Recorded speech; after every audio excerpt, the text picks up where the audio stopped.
क्या आपने कभी ऐसा अनुभव किया है कि आप सोने या जागने के दौरान पूरी तरह से सचेत हैं, लेकिन आपका शरीर हिल नहीं पा रहा है? क्या आपको लगा कि कोई अदृश्य शक्ति आपके ऊपर बैठी है या कोई छाया आपके आसपास घूम रही है? यदि हाँ, तो आप स्लीप पैरालिसिस का अनुभव कर चुके हैं। यह एक आम लेकिन रहस्यमय लगने वाली स्थिति है जो कभी कभी काफी हद तक डरावनी भी हो सकती है। आज इस वीडियो के जरिए हम स्लीप पैरालिसिस के वैज्ञानिक कारणों, लक्षणों, प्रभावों और बचाव के तरीकों को विस्तार से समझेंगे। तो सबसे पहले आइए जानते हैं कि आखिर ये स्लीप पैरालिसिस होता क्या है।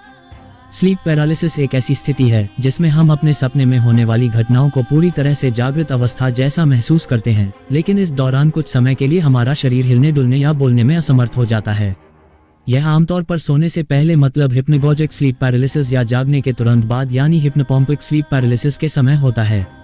तो स्लीप पैरालिसिस के लक्षण क्या होते हैं? आइए स्लीप पैरालिसिस के लक्षणों के बारे में चर्चा करते हैं। नंबर 1, स्लीप पैरालिसिस के दौरान शरीर को हिलाने या बोलने की असमर्थता। नंबर 2, सीने या छाती पर भारी दबाव का महसूस होना। नंबर 3, घबराहट और डर का अनुभव होना। नंबर 4, सांस लेने में कठिनाई का महसूस होना। नंबर 5, अजीब आवाजें या किसी छाया जैसे भूत, प्रेत, चुड़ैल आदि के होने का एहसास। नंबर 6, कुछ लोगों को ऐसा लगता है कि उनके आसपास कोई अनजान शक्ति या आत्मा है अथवा उन पर कोई नजर रख रहा है। ये कुछ ऐसे लक्षण हैं जो पीड़ित व्यक्ति के साथ कुछ सेकंड से लेकर कुछ मिनटों तक और कभी कभी तो लाइफ के बड़े भाग तक बने रह सकते हैं। तो अब आपका ये प्रश्न हो सकता है कि स्लीप पैरालिसिस किन कारणों से होता है।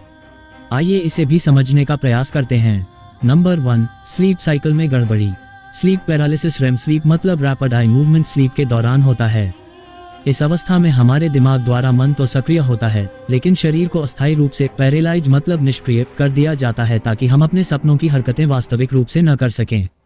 जब हमारा अनकॉन्शियस माइंड मन को संदेश देने का काम करता है, तब उस काम को परफॉर्म करने के लिए हमारा शरीर वर्तमान अवस्था में सुप्त रहता है। इस अवस्था में स्लीप पैरालिसिस को अनुभव किया जा सकता है।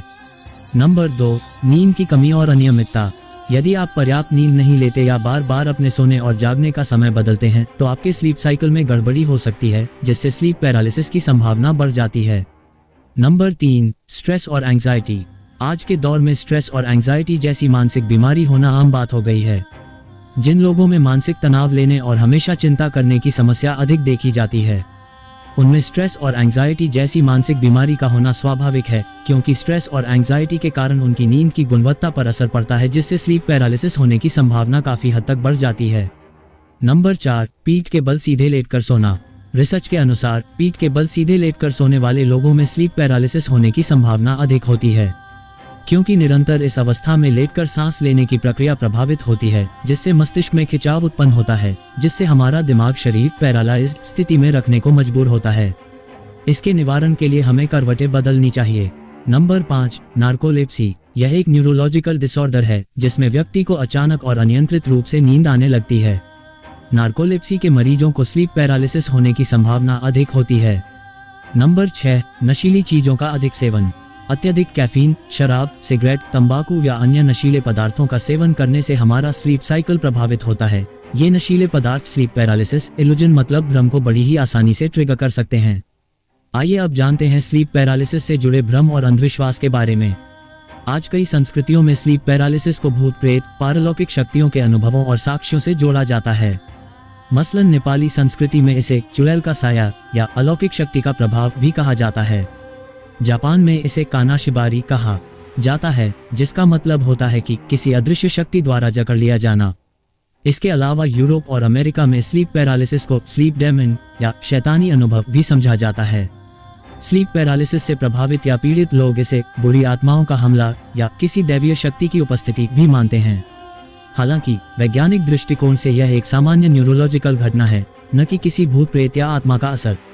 यदि आप या आपके आसपास कोई इस स्लीप पैरालिसिस से प्रभावित या पीड़ित है, तो इसके पूर्ण समाधान के लिए आप हमसे संपर्क कर सकते हैं। हमसे संपर्क करने के लिए डिस्क्रिप्शन बॉक्स में दिए गए व्हाट्सएप नंबर पर मैसेज करें। आप स्लीप पैरालिसिस के अलावा अन्य किसी भी मनोवैज्ञानिक व पारलौकिक समस्या के निवारण के लिए भी हमारी संस्था सुख समृद्धि विज्ञान से संपर्क करें। खैर, अपने टॉपिक पर लौटते हैं। तो अब जानते हैं कि स्लीप पैरालिसिस से बचाव के लिए हमें क्या करना चाहिए। नंबर 1, नियमित नींद लें। रोज एक ही समय पर सोने और जागने की नियमित आदत डालें। नंबर 2, तनाव को कम करने के लिए ध्यान, मेडिटेशन, योग और प्राणायाम करने की आदत डालें। नंबर 3, मोबाइल और लैपटॉप का उपयोग कम करें। नंबर 4, सोने की सही मुद्रा अपनाएं, पीठ के बल लगातार सोने से बचें, करवट लेकर सोना बेहतर होता है। नंबर 5, नशीले पदार्थ जैसे कैफीन, सिगरेट, तंबाकू और अल्कोहल का सेवन सीमित करें, खासकर रात के समय इनसे बचें। नंबर 6, नियमित व्यायाम करें, लेकिन सोने से कुछ घंटे पहले भारी व्यायाम करने से बचें। यहाँ एक कॉमन प्रश्न लेते हैं कि क्या स्लीप पैरालिसिस खतरनाक है? तो इसका जवाब है नहीं, ये खतरनाक नहीं है। ये केवल कुछ क्षणों के लिए होता है और अपने आप समाप्त हो जाता है। हालांकि यदि यह बार बार हो रहा है और आपकी नींद को प्रभावित कर रहा है, तो किसी एक्सपर्ट न्यूरोलॉजिस्ट या स्लीप स्पेशलिस्ट से सलाह लेनी चाहिए। ये शारीरिक रूप से हानिकारक नहीं है, लेकिन मानसिक रूप से डरावना हो सकता है। कुछ लोगों को इससे भूत प्रेत या पारलौकिक अनुभव हो सकता है, लेकिन ये पूरी तरह से मनोवैज्ञानिक कारणों से होता है। स्लीप पैरालिसिस एक वैज्ञानिक नींद विकार है, न कि कोई अलौकिक घटना। ये तब होता है जब हमारा मस्तिष्क जाग जाता है, लेकिन शरीर अभी भी रेम स्लीप की अवस्था में होता है।